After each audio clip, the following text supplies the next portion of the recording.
Bien le bonjour amis des Flandres et d'ailleurs. On se retrouve pour un Made in Flandre spécial Noël, puisqu'on est au mois de décembre.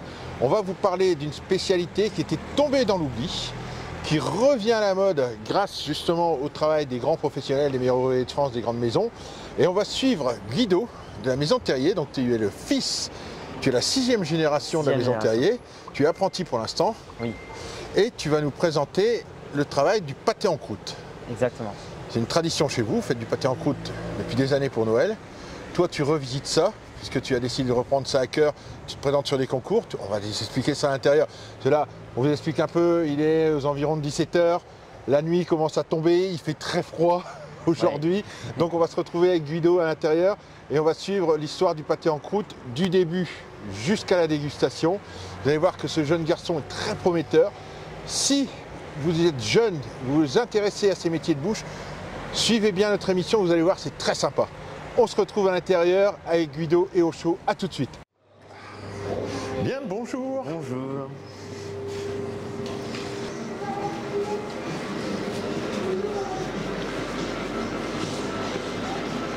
Aurélien, Guido, on se retrouve dans le laboratoire. On va démarrer donc la fabrication de A à Z d'un pâté en croûte. Il y a combien de temps que toi tu refais les pâtés en croûte? Parce qu'après on va voir Guido qui travaille dessus. Oui. Et à la base, tu as eu l'idée. Il y a combien de temps que c'était venu? Parce que c'était complètement tombé après les années 80. Ça revient depuis 2-3 ans en force, ces pâtés en croûte. Qu'est-ce qui t'a, toi, dit on va en faire? Du fait qu'on a vu justement que ça revenait un petit peu en force, ouais. On s'est dit tiens, pourquoi pas refaire le pâté en croûte, reproduire un pâté en croûte. Donc on a développé le pâté en croûte il y a 3 ans à peu près, pendant les fêtes de fin d'année. Donc avec une farce fine et une farce simple, et puis un médaillon de foie gras au milieu. Donc voilà, j'ai commencé comme ça, et après on a vu que ça évoluait, qu'il y a des meilleurs ouvriers de France et puis des MOF qui ont repris ça, mais à fond. Et on s'est dit pourquoi pas avec Guido évoluer sur le pâté en croûte. Alors on va voir, parce que toi tu commences à être, toujours en étant apprenti, tu commences déjà à être un pro du pâté en croûte. Oui, là j'ai fait un stage avec Jean-Michel Balmart à l'ENSMV pour découvrir autre chose, des nouvelles idées, des nouvelles recettes. Comme ça, après, petit à petit, moi je rapporte les choses à la boutique et comme ça, on fait des nouvelles choses. Nouveaux produits. On se met au bout du jour, on essaie toujours d'évoluer dans la tendance actuelle, avec les produits actuels. Donc là, en ce moment, c'est tout ce qui est faisan, tout ce qui est gibier. Donc on travaille le gibier, il travaille le gibier dans sa farce, on incorpore le porc de chez nous. Et puis avec la petite touche justement qu'il a appris à l'ESMV à Paris, avec les meilleurs ouvriers de France. On va te suivre? Oui. Allez, on va attaquer. Guido, on va te suivre. On va commencer par la pâte à pâté en croûte. La pâte à pâté en croûte. Alors explique-nous un peu en quoi consiste ta pâte à pâté en croûte. Parce que ça, c'est des choses qu'on n'a pas dans les bouquins de pâtisserie. Parce qu'on va trouver la pâte brisée, la pâte feuilletée ou d'autres pâtes. La pâte à pâté en croûte, c'est vraiment un produit charcutier. Voilà. Donc quelle est la différence, en gros, entre une pâte brisée et une pâte à pâté en croûte? Parce que généralement, c'est ce qui se rapproche le plus. Je mets fécule de pommes de terre pour que la pâte elle soit un petit peu plus légère. Après, j'ai fait des œufs avec un peu d'eau. Des œufs, de l'eau, et après sel, sucre pour donner du goût à la pâte. Voilà. Farine pour un petit peu de texture quand même. Ouais. Et un peu de beurre. Et du beurre. un peu de beurre, c'est si généreux. Oui, là c'est pas pour un pâté en croûte. C'est pour les fêtes. C'est pour les fêtes, donc je fais de la pâte, comme ça, j'en ai. De toute façon, on va se gagner tout gras, on n'est pas un peu de beurre après. On te laisse travailler? Oui. Allez, fais-nous ça. Je vais commencer par mettre le beurre. Donc je travaille je me doute bien. Parce qu'à la main, c'est un petit peu compliqué. Donc je vais mettre mon beurre. Donc j'ai laissé mon beurre 2-3 heures à température ambiante. Comme ça, il est mou et il va bien travailler. Il soit mou, mais pas trop. Ouais. Donc là, il est bien. La température ambiante dans un labo, on n'est pas à 21 degrés. Hein. Non. Hop. Ça.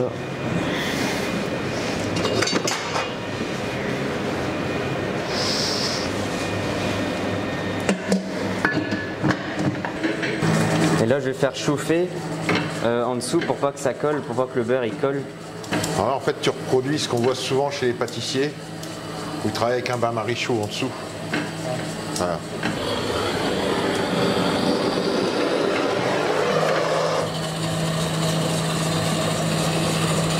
Là, je vais mettre le fécule.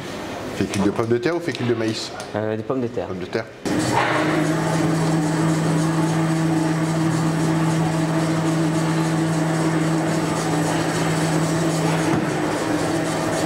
T'as quoi? T'as 500 grammes de fécule à peu près pour 1 kg de farine? De farine, ouais. Ouais. 2 tiers, 1 tiers. Ouais. Voilà. Je rajoute la moitié.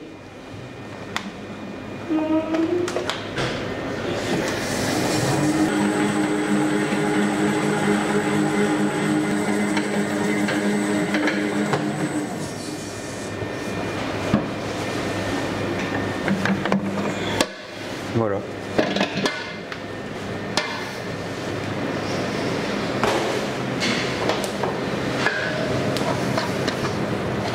Hop.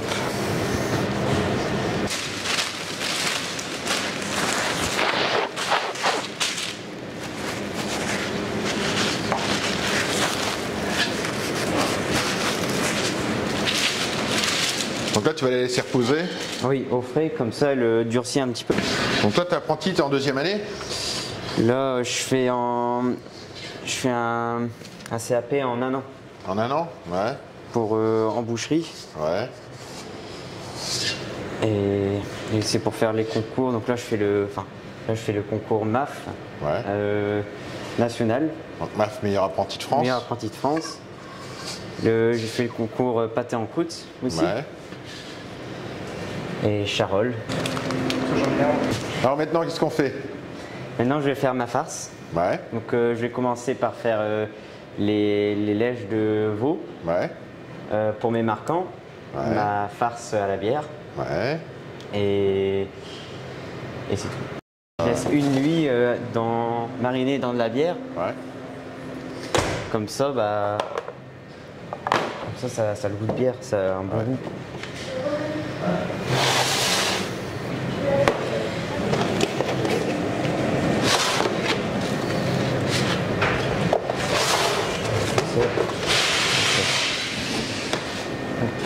Guido, on va préparer la farce. Nous avons du noix de jambon salé fumé pour les marquants. Pareil, ça c'est du rôti de veau coupé en dés. en dés, mariné. Mariné avec sel, poivre, muscade et à la bière de Bellnarts. Ouais. Le foie de volaille, ça c'est des morceaux de poitrine de porc. Le sel, le poivre, l'assaisonnement. L'assaisonnement. Voilà. Et la bière. La bière, la Bellnarts. Bière de Bellnarts. Pour avec la farce. Comment? C'est pour mettre avec la farce. Pour mettre avec la farce. Maintenant. On commence par... c'est quoi donc on fait? Le foie de volaille, les brûler avec du beurre, des échalotes. Ouais. Mais les laisser surtout roser à l'intérieur. Ouais. Comme ça, pas trop cuit. Et une fois que ça c'est fait, broyer avec ma viande, Ouais. le foie de volaille, mettre ma bière, les épices, Ouais. et finir par mélanger les marquants et la noix de jambon salé fumé. Et le jambon salé fumé. Comme ça j'ai ma préparation et on peut attaquer le pâté en croûte une fois que tout est fait. Ça roule. Là je mets les foies de volaille.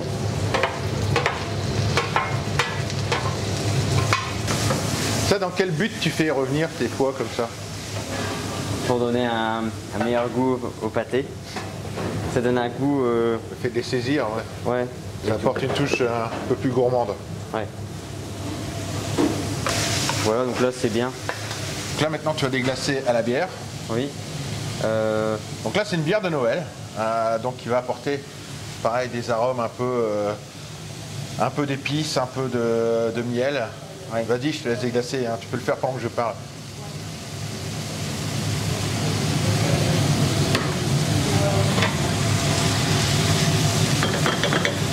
Guido, les foies sont revenus, ils ont été déglacés. Maintenant, on va broyer. Maintenant on va tout broyer, le foie et le porc. Ouais. Et après on va attaquer la farce. On va attaquer véritablement la farce. Oui. Vas-y, je te suis.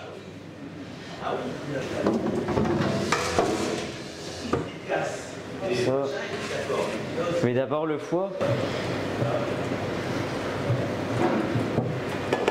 Et après, en mettant le porc en dernier, ça va nettoyer le broyeur.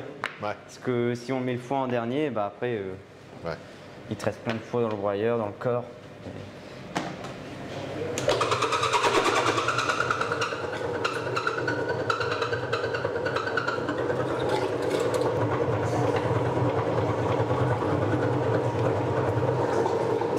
Ouais, c'est bon. Hop. Donc là, on attaque la mêlée. Donc là, oui, on fait la farce. Donc là, les foies.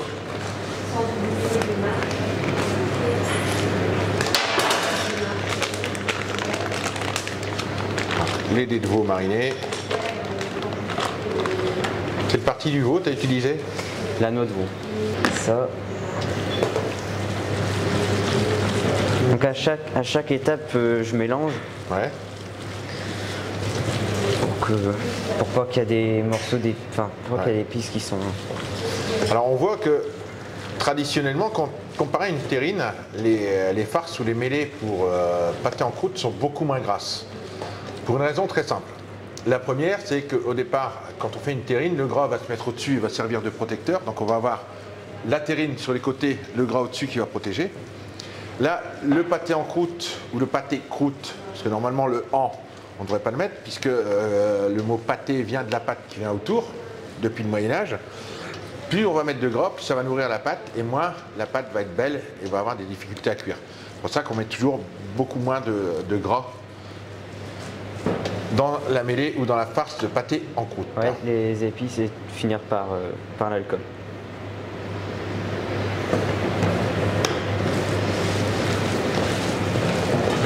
Ouais, oui, là c'est tout à la main. Quand c'est en petite quantité, enfin surtout quand on doit faire 2-3 pâtés en croûte à la main. Le ressenti. Oui, on sent la texture. Différent. Oui, oui. C'est le coup de main. Ouais. C'est là que tu as le coup de main. Oui.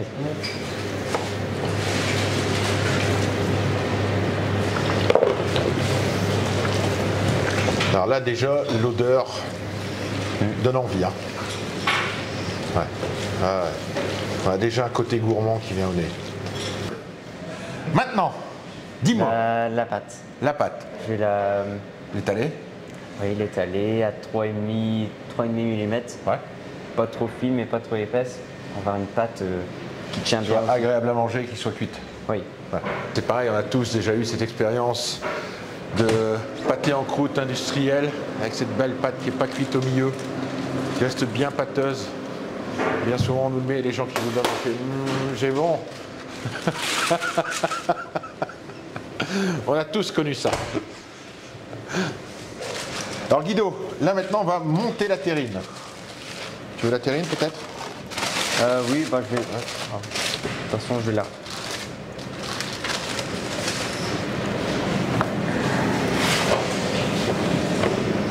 Là, elle est bien. Elle est bien, elle a ton idée.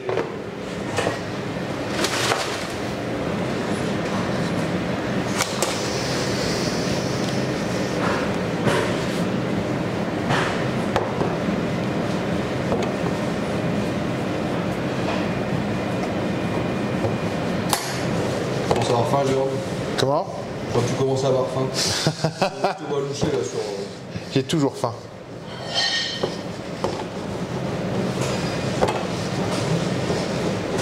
Ça te fait quoi justement, Jérôme, de voir des jeunes prendre la relève sur des... C'est génial. C'est génial de voir des jeunes, non seulement qui prennent la relève, mais en plus sur la passion, quoi. Voilà, ils ont la passion, ils veulent apprendre, ils sont curieux de tout. Donc c'est ce qu'on disait tout à l'heure en off avec Aurélien, justement, c'est que maintenant on les voit, plus comme il y a 15-20 ans, où c'était les parents qui arrivaient en disant bah voilà, il faut lui trouver un truc, il va essayer ça. Non, maintenant c'est les jeunes qui viennent spontanément, ils sont motivés. Il faut rendre à César ce qui est à César. C'est vrai qu'avec toutes ces émissions qu'on voit maintenant culinaires, ça transmet déjà une envie et une passion et ça donne vraiment une idée de métier à des jeunes. Donc effectivement, il vaut mieux passer son temps devant la télé à regarder Top Chef, le meilleur pâtissier, des choses comme ça, que les Marseillais à Cancun, quoi. Voilà, là j'ai ma pâte.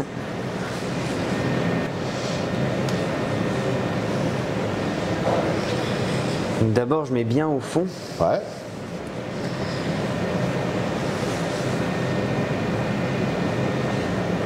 Et après, je fais les bords. Ouais. C'est vrai que pendant des années, le pâté en croûte était devenu un truc industriel. Donc, pas terrible, qui commençait à avoir une mauvaise réputation. Heureusement qu'il revient sur le devant de la scène, qu'on peut voir que non, il faut de très bon pour faire un pâté en croûte.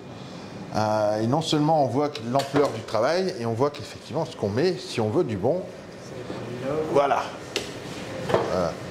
On fera jamais du bon avec du mauvais. Non. Ça, c'est pas possible. Voilà. Là, je mets de la dorure pour faire les bouts. Je vais mettre des petites... faire les jointures. Pour faire les jointures. Donc j'ai mis des jaunes d'œufs, un petit peu de lait. Ouais. J'ai mis 3 jaunes d'œufs, 50 g de lait, sel, sucre, c'est tout.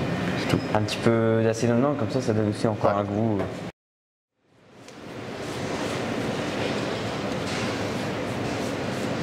Surtout pas en mettre de trop parce que sinon ça colle pas. Ouais. Et si on n'en met pas assez, ça imperméabilise pas la pâte. Ouais. Tant que tu continues à chemiser ton moule, tu m'as dit tout à l'heure que tu pouvais en faire aussi au poisson. Oui. T'aimes bien en faire au poisson aussi? Oui, avec une farce de poisson que je fais cuitérer. Je mets des petits légumes, j'assaisonne et je mets des Saint-Jacques pour faire des marquants et ça donne un goût aussi. Alors quand on dit marquant, en fait le marquant c'est le terme professionnel pour dire gros morceau.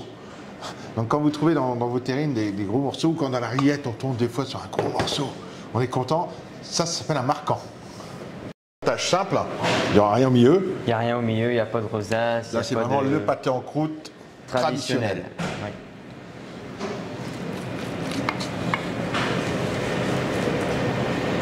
Donc surtout ce qui est très délicat, c'est de ne pas de faire des coups des trous dans la pâte.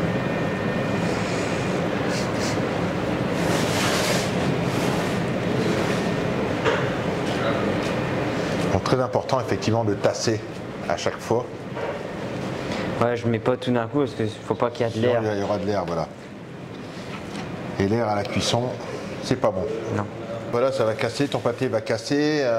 Si la gelée n'arrive pas à cet endroit-là, ça va vraiment s'effriter. Si tu as une découpe, demain tu arrives chez un boucher et devant la tranche où tu as un trou comme ça, il n'y a que de la gelée, tu vas être content? Ouais. Bah voilà, moi pareil. Ça c'est un petit peu long à faire, mais...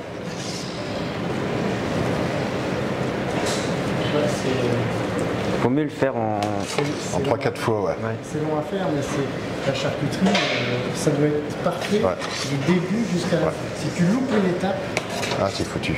Comme la pâtisserie. Comme la pâtisserie. Tu ne peux pas louper une étape, c'est impossible.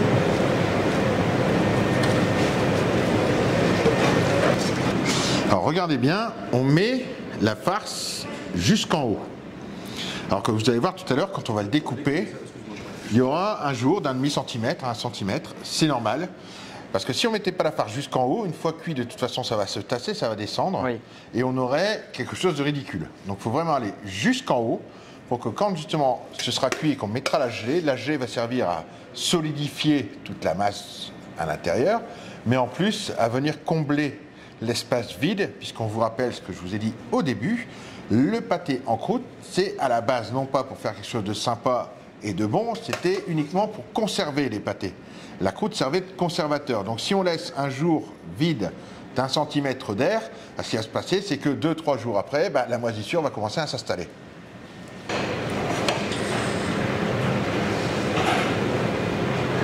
Maintenant, je vais faire ma couvercle.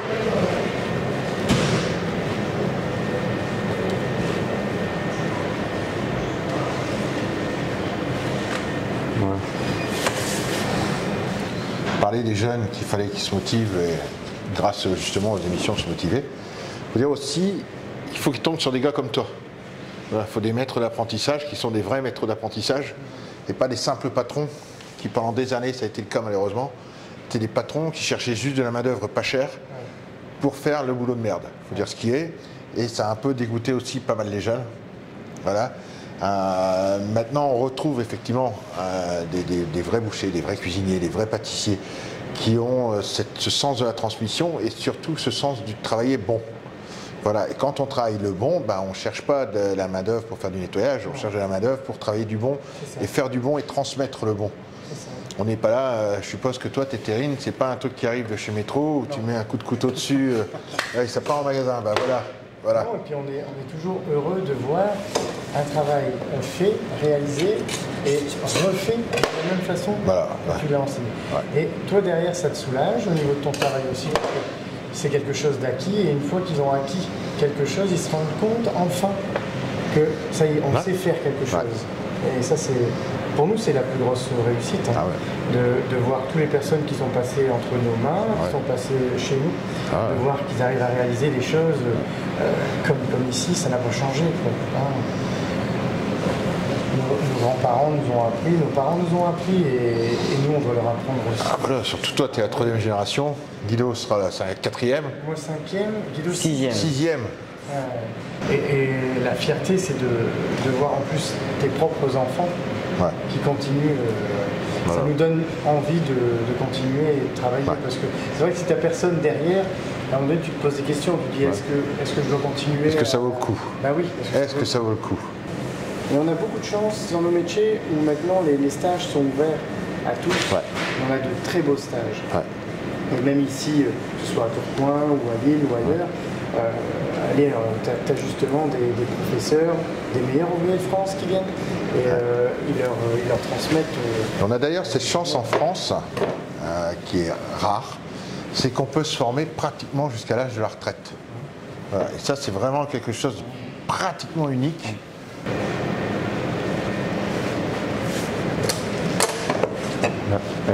Pourquoi on fait des trous?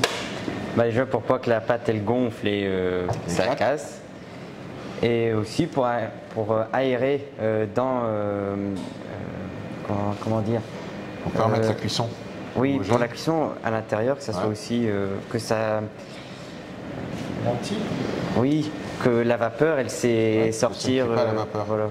Je sais pas bien l'expliquer, mais... Ça va permettre justement, alors déjà de ne pas faire gonfler la pâte, deuxièmement de permettre l'évaporation de la viande qui est en cuisson, qui fait beaucoup d'humidité quand ça cuit, et puis aussi après ça va permettre de guider la gelée qu'on va mettre à l'intérieur. Oui, aussi pour la gelée, oui. Quand on fait une terrine, on ne cuit jamais avec le couvercle de la terrine. On cuit sa terrine, on met le couvercle après. C'est pareil, on a besoin justement de l'évaporation. Si on n'a pas cette évaporation, ça va rester, l'humidité va redescendre dans la matière et ça ne cuira jamais.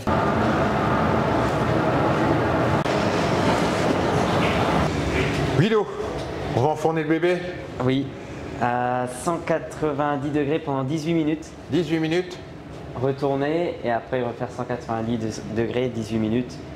Et une fois que ça c'est fait, je vais le sonder pour voir à combien je suis. Et si jamais il manque un petit peu, lorsque c'est quand même un beau bébé, je vais mettre encore 5-10 minutes, enfin peut-être 5 minutes à 170 degrés. Juste pour que ça cuit bien à l'intérieur. Ça termine la cuisson.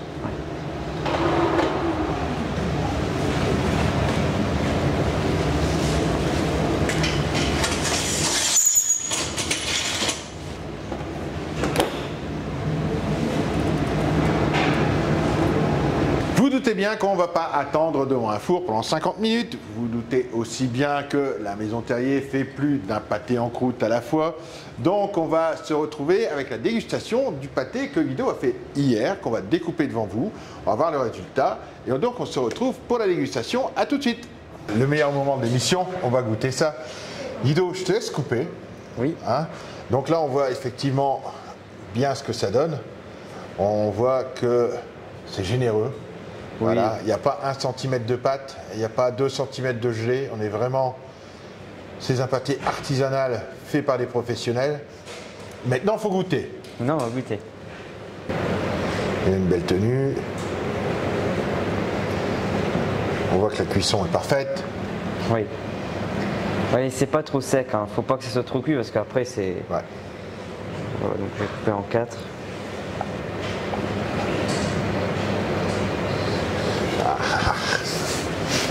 Ça fait des beaux morceaux. Hein. Vraiment beau. Hop. Je prends un petit. La pâte est très bonne.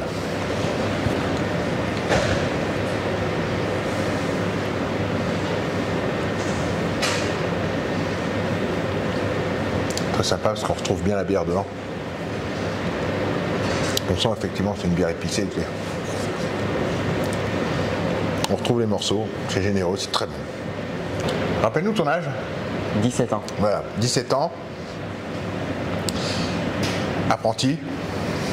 Beau travail, alors en e-sport, meilleur apprenti de France.